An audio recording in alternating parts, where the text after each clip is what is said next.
ये जो सारा ढांचा बना हुआ है हम लोगों का, इस ढांचे में सबसे दो मौलिक इकाइयां हैं। सबसे नीचे है मनुष्य और सबसे ऊपर है समाज। ये मनुष्य और समाज एक दूसरे के साथ जुड़े हुए हैं। तो मौलिक इकाइयां सिर्फ दो ही हैं, मनुष्य और समाज।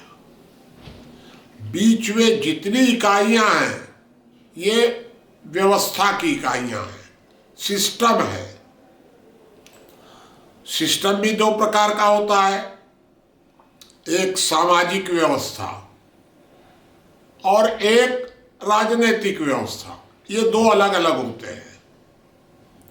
सामाजिक व्यवस्था जो होती है उसमें सबसे ऊपर समाज, समाज के नीचे फिर राष्ट्र रूपी इकाई आ जाती है, राष्ट्र के नीचे और इकाइयां हो सकती हैं, उसके नीचे परिवार आता है और व्यक्ति तो मूल इकाई है ही। राजनीतिक जो इकाइयां हैं, सबसे ऊपर तो समाज अंतिम इकाई है, समाज के नीचे राज्य, राष्ट्र नहीं।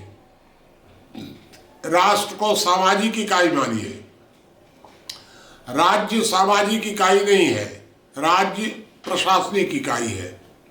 तो सबसे ऊपर समाज, समाज और तंत्र के बीच में, राज्य के बीच में एक समाज द्वारा बनाया गया संविधान होता है। वह संविधान तंत्र को कंट्रोल करता है, क्योंकि समाज तंत्र को सीधा कंट्रोल कर नहीं सकता है। तो समाज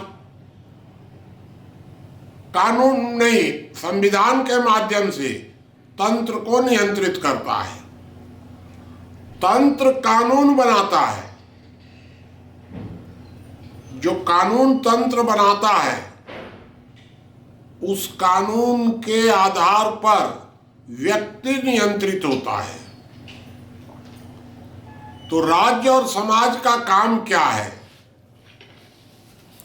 व्यक्ति के स्वभाव तो दो प्रकार के होते हैं, एक अच्छे लोग होते हैं, एक बुरे लोग होते हैं। तो राज्य और समाज का काम है बुरे लोगों पर नियंत्रण करना, अच्छे लोगों को सुरक्षा की गारंटी देना, बस इतना ही तो काम है। तो बुरे लोगों पर नियंत्रण के लिए कानून बनते हैं और बुरे लोगों से अच्छे लोगों की सुरक्षा के लिए वो कानून काम में आता है। ये जो कानून होते हैं वो अच्छे लोगों की सुरक्षा के लिए बनते हैं, नियंत्रण के लिए नहीं। बुरे लोगों पर नियंत्रण के लिए बनते हैं, सुरक्षा के लिए नहीं। तो ये अच्छे और बुरे का जो भेद है, इसके बीच में होता है कानून।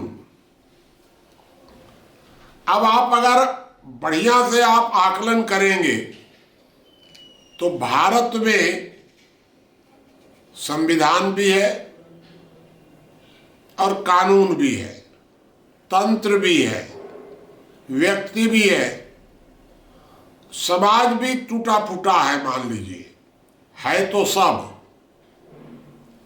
लेकिन गड़बड़ कहां हो गया?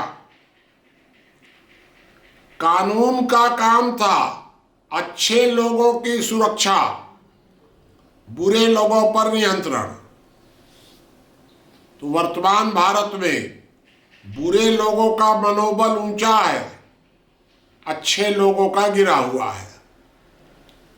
जो भारत में जो अपने को शरीफ मानते हैं उनको अपनी सुरक्षा के लिए अपराधियों को टैक्स देना पड़ता है, अपराधियों से मदद मांगनी पड़ती है।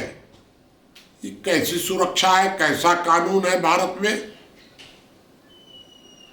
कानून भारत में, देखिए भारत का जो संविधान है वो पश्चिम की नकल करके बनाया गया है। कानून भी उसी तरीके से करीब करीब लुंज पुंज है और उसका ये परिणाम हो रहा है कि भारत में अच्छे लोगों पर कानून का शिकंजा कसता जा रहा है। अच्छे लोग कानून से डर रहे हैं और बुरे लोग कानून की प्रशंसा कर रहे हैं। इस कानून का प्रभाव घटना, ये तो उद्देश्य ही खत्म हो गया। वैसे जो स्थिति आपको मैं बता रहा हूं है तो पूरे दुनिया की, लेकिन भारत की खास करके ये बहुत ज़्यादा भारत में ये स्थिति हो गई है कि कानून का पूरा उद्देश्य असफल हो गया है। और जब उद्देश्य ही असफल हो गया है तो प्रभाव भी असफल होगा। कोई अपराधी कहीं कानून से डर नहीं रहा है। तो इसलिए इसमें दोष किसका है? देखिए, दोष नीचे से ऊपर तक है। व्यक्ति दोषी नहीं है, समाज दोषी नहीं है, सामाजिक इकाइयां दोषी नहीं है, इसमें राष्ट्र दोषी नहीं है, परिवार दोषी नहीं है। इसमें दोषी कौन है? तो सबसे बड़ा दोष तो इसमें है संविधान का। संविधान हो गया गुलाम। तो जब संविधान ही गुलाम हो गया तो तंत्र हावी हो गया संविधान पर, और तंत्र जो है यह सब मनमाना करने लग गया, समाज को कमजोर कर दिया और कानून का प्रभाव पूरी तरह समाप्त हो गया, क्योंकि तंत्र ने अपराधियों के साथ समझौता कर लिया। तो कानून का अपराधियों पर अब कोई प्रभाव ही नहीं पड़ रहा है। इसलिए वर्तमान समय में संविधान को मुक्त कराने की जरूरत है, जिससे तंत्र का प्रभाव कम हो और कानून जो हैं उनमें बदलाव हो और वास्तव में कानूनों का प्रभाव दिखे समाज में।